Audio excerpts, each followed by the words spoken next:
speaking about social justice today everywhere. It's everywhere. It's on the lips of school children. Yes. It's on the lips of people in churches and pastors of all things around our country. Yeah. And not just Catholics, and not just Episcopalians and Presbyterians and whoever, but even evangelical pastors. Yes. Maybe you should say formerly evangelical pastors. Yes.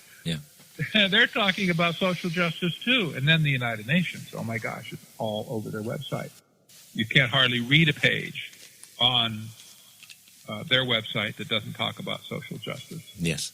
And so this is a phrase that's on the lips of virtually everybody in the world. Mm-hmm. And what people don't realize is that while social justice was limited in scope in the last century, like we weren't involved in the Bolshevik Revolution. I suppose somebody might have felt sorry for those people who were getting killed over there. But, there was millions and millions of people died. And under Hitler, there was millions of people died there. Americans didn't get too upset about that either, by the way. They didn't get too upset about China because, hey, we're America.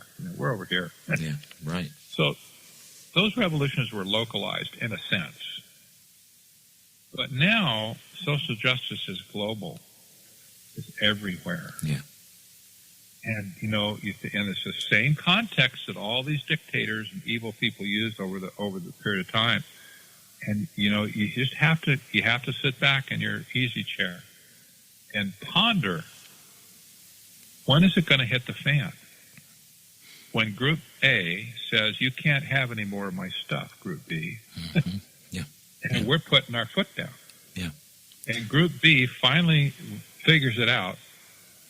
The only way I'm going to get it is by force. Yeah. So here we go. Yeah, that's right. Out come the guns, the machetes, and the sharp knives, and whatever else means of killing people. Yeah, yeah. The historical sketch that you've drawn there for our listeners, Pat, got me thinking that social justice is really a sleight of hand. It's the phrase itself is a misnomer. It could very easily be called, instead of social justice, intentional social upheaval, because that's exactly what results from the application of this kind of thinking. And you touched on a couple of points that I want to make sure our listeners didn't miss. And they are intricately wrapped up in the concept of social justice as it's being applied today, and as you pointed out, globally. And that is the one of the very first tenets that you're going to hear about is called distribution or redistribution, and it's almost always focused on economics, on wealth, on a redistribution of resources, as I think, as you said, from the haves to the have-nots. Equality is bantered about, and again, it's not used in a sense of fairness, but it's used in a totally different way. And of course, then you mentioned the common good. That's the icing on the cake that gets everybody to acquiesce to the social justice. And I call them cultists because they have got a religious fervor for the idea of social justice that really is a faith. It's a religion. So in your article, Patrick, you talk about the United Nations getting in line or being aligned with, I guess, the strategy of the social justice movement across the globe. I guess that's not a surprise, and it shouldn't be a surprise to people, but what are they hoping to gain by this? Well, the United Nations is in the position it's in today because of the global elite putting them in that position. It didn't just evolve like out of, some Big Bang theory or something. People think, United Nations, man, is that an organization that got out of hand? No, it never got out of hand. It is what they intended it to be, and Yes. it purposely started to achieve an agenda. Yeah. And so when United Nations picked up the whole idea of sustainable development back in the mid-1980s, actually, it was at the hands of a member of the Trilateral Commission. And I document this in my book very carefully. Yeah. But the Trilateral Commission was that group founded back in 1973 by David Rockefeller and Zbigniew Brzezinski that promised to create a new international economic order. Yes. And that puzzled us back then. Honestly, I didn't know what that meant. I just thought, well, they're going to change the deck chairs on the Titanic or something. You know? Right. Yeah. Just figure out some other way to game the system. You know, I don't know. Yeah. But when I discovered technocracy, I fully understood what they meant by new international economic order. They meant something that literally is brand new. And as it turned out, historically speaking, there's never been an alternative economic system put down on paper outside of technocracy that was done in the 1930s. And that was written up or created, modeled, whatever you want to call it, by prominent scientists and engineers, many of which were from Columbia University at the time in New York City. And they created technocracy to replace capitalism because they thought capitalism was dead back in the Great Depression. They were sure that capitalism was completely gone and dead, and that they alone were able to take over society and run it like a machine. Scientifically speaking, like a machine. Well, that Patrick, let me interrupt you just for a moment. It occurs to me, just in case, there's a very small chance of this, but just in case there's someone listening and they have no idea what you mean by technocracy. Sure. I think you started to explain it, but I wanted to make sure you were going to cover that just in case. What is technocracy? Yeah, good question. We're going in that direction. It's necessary to bring it out. Yeah.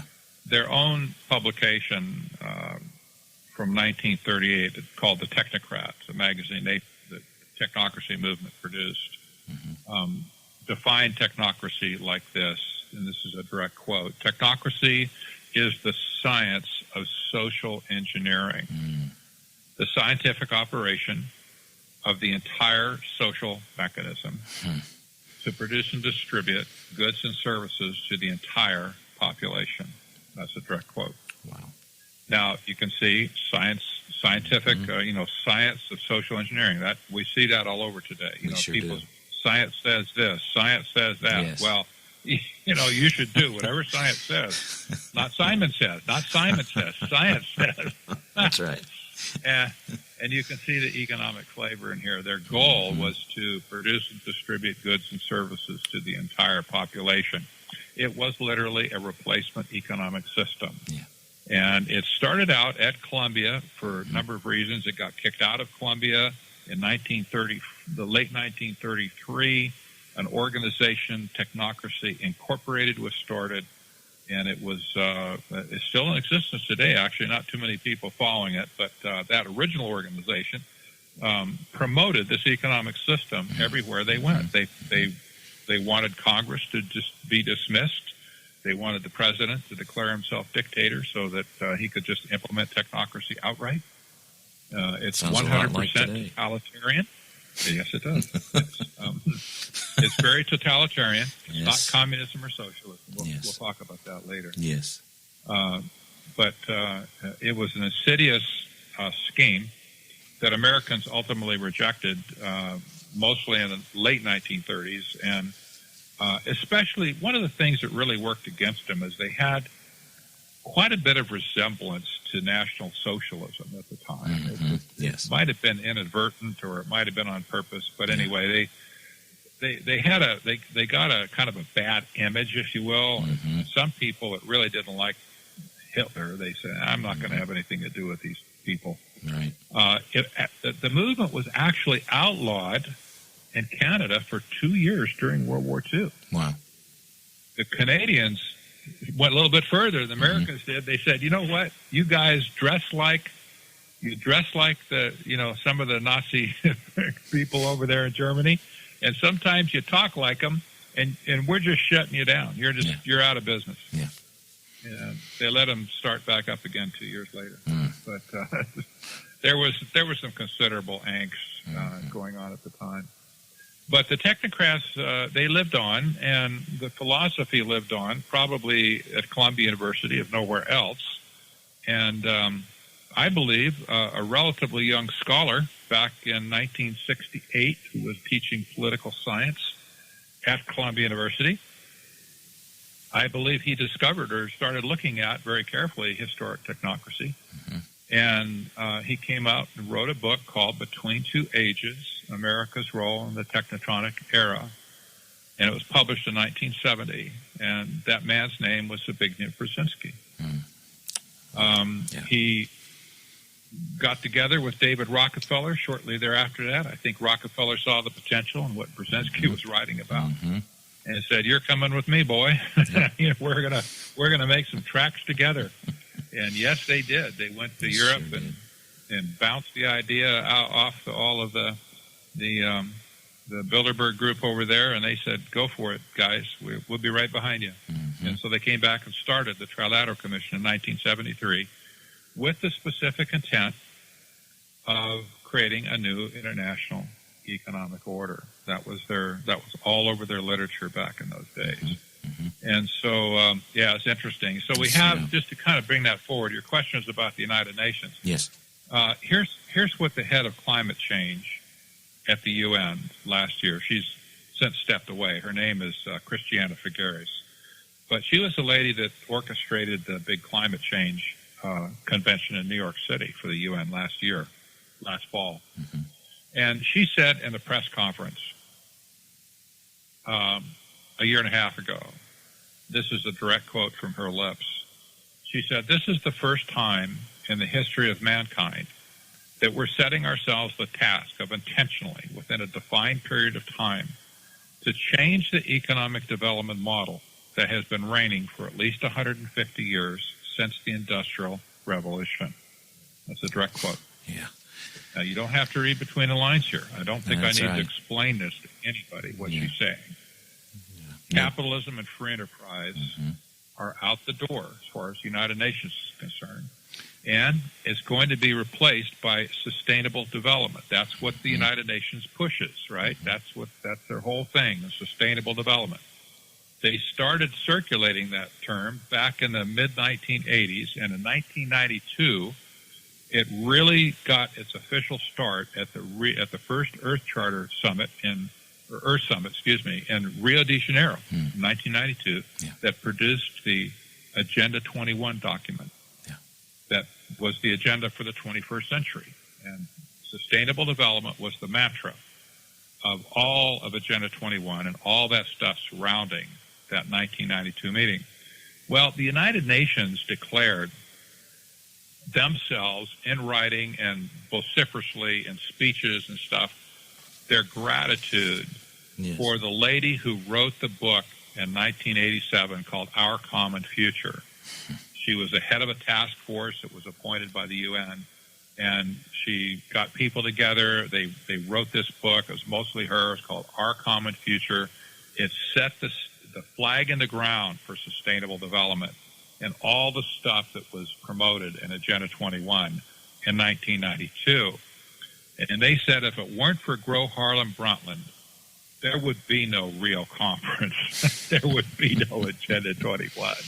They said it was her and all her, and hats off to her, Wow.